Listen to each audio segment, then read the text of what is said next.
क्या हो अगर हम यहीं धरती पर तारों की शक्ति को खोल सकें? सोचिए, एक ऐसी ऊर्जा का उपयोग करना जो कभी खत्म न हो, जो हमारे ऊर्जा संकट को दूर कर दे, प्रदूषण को रोके और जलवायु परिवर्तन से लड़े, और वो भी एक साथ। ये कोई दूर का सपना नहीं है, ये फ्यूजन एनर्जी का वादा है, वही ताकत जो सूर्य को शक्ति देती है। और सबसे अच्छी बात, हम इसे हकीकत बनाने के बहुत करीब हैं।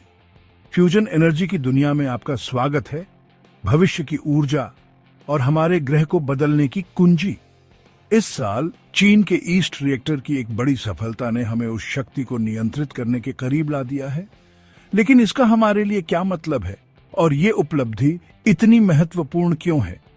इस खोज का महत्व समझने के लिए चलिए पीछे चलते हैं। फ्यूजन एनर्जी की खोज दशकों पहले शुरू हुई थी। वैज्ञानिकों ने महसूस किया कि सूर्य, हमारा सबसे नजदीकी तारा, हाइड्रोजन परमाणुओं को हीलियम में मिलाकर ऊर्जा उत्पन्न करता है। इसे न्यूक्लियर फ्यूजन कहते हैं। समस्या, धरती पर इसकी नकल करना बहुत मुश्किल है। लेकिन पिछले 70 सालों में नई खोजों ने हमें इस प्रक्रिया को यहां दोहराने के बहुत करीब ला दिया है। और आज चीन का ईस्ट रिएक्टर इस बात का एक आदर्श उदाहरण है कि हम कितनी दूर आ गए हैं। चलिए बात करते हैं ईस्ट के बारे में, जिसका मतलब है experimental advanced super conducting tokamak. ये चीन में एक फ्यूजन रिएक्टर है जो एक स्थिर वातावरण बनाने के मिशन पर है जहां फ्यूजन हो सके। इसका लक्ष्य सरल है, फ्यूजन एनर्जी को धरती पर काम करना। और जनवरी 2025 में उन्होंने एक बहुत बड़ी उपलब्धि हासिल की। उन्होंने प्लाज्मा, अत्यधिक गर्म हाइड्रोजन, को 1066 सेकंड तक नियंत्रित रखा, जो 17 मिनट से ज्यादा है और पहले से कहीं ज्यादा समय तक। पर यह इतना महत्वपूर्ण क्यों है? देखिए, प्लाज्मा बनाना एक बात है, लेकिन फ्यूजन होने के लिए उसे इतनी देर तक स्थिर रखना एक बहुत बड़ी चुनौती है। 100 मिलियन डिग्री सेल्सियस से ज्यादा तापमान के साथ, सूर्य के केंद्र से भी ज्यादा गर्म। आपको इसे नियंत्रण में रखने के लिए सुपर पावरफुल मैग्नेट की जरूरत होती है। 1000 सेकंड से ज्यादा समय तक प्लाज्मा को बनाए रखने की ईस्ट की उपलब्धि टिकाऊ फ्यूजन प्रतिक्रियाओं को प्राप्त करने की दिशा में एक बड़ा कदम है। यह कोई छोटी वैज्ञानिक उपलब्धि नहीं है। यह हमें ऊर्जा बनाने के एक ऐसे तरीके के करीब लाता है जो स्वच्छ, सुरक्षित और लगभग असीमित है। तो फ्यूजन की शक्ति का उपयोग करने के लिए वास्तव में क्या करना होगा? चलिए इसे समझते हैं। फ्यूजन एनर्जी सूरज के अंदर क्या होता है उसकी नकल करने जैसा है। सूर्य का केंद्र बहुत गर्म होता है और उन परिस्थितियों में हाइड्रोजन के समस्थानिक जैसे ड्यूटेरियम और ट्रिटियम हीलियम बनाने के लिए आपस में जुड़ जाते हैं। जब ऐसा होता है तो गर्मी और प्रकाश के रूप में ऊर्जा निकलती है। यहां धरती पर हम उस प्रक्रिया को दोहराना चाहते हैं, लेकिन यहां मुश्किल हिस्सा है। फ्यूजन होने के लिए परमाणुओं को अकल्पनीय तापमान तक गर्म करना पड़ता है, लगभग 100 मिलियन डिग्री सेल्सियस, जो सूर्य के केंद्र से भी ज्यादा गर्म है। और इतना ही नहीं, हमें प्लाज्मा को नियंत्रित भी करना होगा। अगर यह रिएक्टर की दीवारों को छूता है तो यह ठंडा हो जाता है और फ्यूजन बंद हो जाता है। तो फ्यूजन को ऊर्जा का असीमित स्रोत क्यों माना जाता है? खैर, ईंधन से शुरू करते हैं। फ्यूजन प्रतिक्रियाएं ईंधन के रूप में ड्यूटेरियम, हाइड्रोजन का एक समस्थानिक, का उपयोग करती हैं। ड्यूटेरियम समुद्री जल में प्रचुर मात्रा में उपलब्ध है। वास्तव में महासागरों में इतना ड्यूटेरियम है कि पूरी दुनिया की ऊर्जा जरूरतों को लाखों वर्षों तक पूरा किया जा सकता है। और यह तो बस हाइड्रोजन की बात हुई। इसके अलावा फ्यूजन प्रतिक्रियाओं का उपोत्पाद हीलियम है, जो एक हानिरहित गैर प्रदूषणकारी गैस है।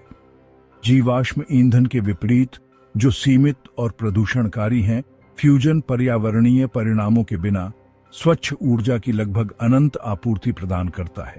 तो सरल शब्दों में, ईंधन प्रचुर मात्रा में है, प्रक्रिया स्वच्छ है और ऊर्जा बहुत बड़ी है। यही बात फ्यूजन को असीमित बनाती है। तो हम किसी ऐसी चीज को कैसे पकड़कर रख सकते हैं जो सूरज जितनी गर्म हो? यहीं पर चुंबकीय क्षेत्र काम आते हैं। इसे ऐसे समझें जैसे हवा में आग के गोले को नियंत्रित करने की कोशिश करना, उसे छुए बिना। शक्तिशाली चुंबकों का उपयोग एक चुंबकीय पिंजरे बनाने के लिए किया जाता है जो प्लाज्मा को धारण करता है, इसे रिएक्टर की दीवारों को छूने से रोकता है। यह चुंबकीय क्षेत्र अविश्वसनीय रूप से मजबूत और सटीक होना चाहिए। यही वजह है कि ईस्ट जैसे रिएक्टर इतने उन्नत हैं। प्लाज्मा को लंबी अवधि तक स्थिर रखकर ईस्ट यह साबित कर रहा है कि यह चुंबकीय नियंत्रण वास्तव में काम कर सकता है, जिससे टिकाऊ फ्यूजन का मार्ग प्रशस्त होता है। और ईस्ट की हालिया सफलता एक बड़े वैश्विक प्रयास का हिस्सा है। दुनिया भर में अलग अलग फ्यूजन प्रोजेक्ट एक ही लक्ष्य की ओर काम कर रहे हैं, फ्यूजन से ऊर्जा बनाना। ईस्ट की तरह फ्रांस में आइटर और संयुक्त राज्य अमेरिका में NIF फ्यूजन पावर को वास्तविकता बनाने के करीब पहुंच रहे हैं। इनमें से प्रत्येक प्रोजेक्ट अपने अपने तरीके से प्रगति कर रहा है, चाहे वह मैग्नेट को परफेक्ट बनाकर हो, प्लाज्मा में सुधार करके हो या अधिक कुशल ईंधन खोजकर हो। दुनिया भर में हो रही प्रगति फ्यूजन संचालित भविष्य के लिए समय रेखा को तेज करने में मदद कर रही है। तो यह सब इतना महत्वपूर्ण क्यों है? फ्यूजन हमारे ऊर्जा भविष्य में क्रांति ला सकता है। विखंडन के विपरीत वर्तमान परमाणु ऊर्जा संयंत्रों में उपयोग की जाने वाली प्रक्रिया फ्यूजन से कोई हानिकारक परमाणु अपशिष्ट उत्पन्न नहीं होता है, और जीवाश्म ईंधन के विपरीत यह कार्बन उत्सर्जन से वातावरण को प्रदूषित नहीं करता है। यह सबसे स्वच्छ ऊर्जा स्रोत है। एक ऐसी दुनिया की कल्पना करें जहां हमारे पास लगभग असीमित ऊर्जा हो, जो स्वच्छ और सुरक्षित दोनों हो। इसके निहितार्थ बहुत बड़े हैं, न केवल ऊर्जा के लिए बल्कि बिजली उत्पादन से लेकर परिवहन तक, यहां तक कि अंतरिक्ष यात्रा तक, हर चीज के लिए। लेकिन फ्यूजन केवल बिजली के बारे में नहीं है। यह दुनिया को कई तरह से बदल सकता है। आर्थिक रूप से यह सभी के लिए ऊर्जा को सस्ता बना सकता है। भू राजनीतिक रूप से यह तेल और गैस पर हमारी निर्भरता को कम कर सकता है, जिससे एक अधिक स्थिर दुनिया बन सकती है। और पर्यावरण की दृष्टि से यह हमारे कार्बन फुटप्रिंट को काफी हद तक कम करके जलवायु परिवर्तन से लड़ने में हमारी मदद कर सकता है। फ्यूजन हमें जीवाश्म ईंधन की बाधाओं से आगे बढ़ने और पूरी मानवता के लिए अधिक टिकाऊ, समृद्ध भविष्य बनाने में मदद कर सकता है। तो हम अपने दैनिक जीवन में फ्यूजन पावर प्लांट कब तक देख पाएंगे? जबकि हम अभी वहां नहीं पहुंचे हैं, ईस्ट की सफलता जैसी प्रगतियां दिखा रही हैं कि ये अब अगर का सवाल नहीं है बल्कि कब का है। विशेषज्ञों का मानना है कि व्यावसायिक फ्यूजन पावर प्लांट 2030 के दशक तक चालू हो सकते हैं।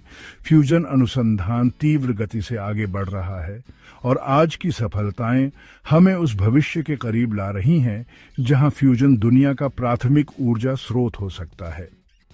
लेकिन केवल सरकारें ही फ्यूजन को आगे नहीं बढ़ा रही हैं, निजी क्षेत्र भी इसमें कूद रहा है। हेलियन एनर्जी, टोकामाक एनर्जी और फर्स्ट लाइट फ्यूजन जैसी कंपनियां पहला व्यावसायिक रूप से व्यवहार्य फ्यूजन रिएक्टर बनाने की होड़ में लगी हुई हैं। उनकी भागीदारी से हम फ्यूजन क्रांति को पहले से कहीं अधिक तेजी से आगे बढ़ते हुए देख रहे हैं। निजी कंपनियां इस वैश्विक प्रयास में नए विचार, नई प्रौद्योगिकियां और तात्कालिकता की भावना ला रही हैं। एक ऐसे भविष्य की कल्पना करें जहां फ्यूजन ऊर्जा हमारे घरों से लेकर हमारी कारों तक हर चीज को शक्ति प्रदान करती है और दुनिया की ऊर्जा चुनौतियां बीते दिनों की बात हो जाती है। यह एक ऐसा भविष्य है जो पहले से कहीं अधिक करीब है। ईस्ट की हालिया उपलब्धि जैसी सफलताओं के लिए धन्यवाद। तो हमारी दुनिया कैसी दिखेगी जब फ्यूजन ऊर्जा एक वास्तविकता बन जाएगी? यह हमारे जीवन को कैसे बदल देगा? हमें नीचे टिप्पणी में बताएं कि आप क्या सोचते हैं, और फ्यूजन ऊर्जा में नवीनतम जानकारी प्राप्त करने के लिए नोएसिस कॉर्नर को लाइक और सब्सक्राइब करना न भूलें।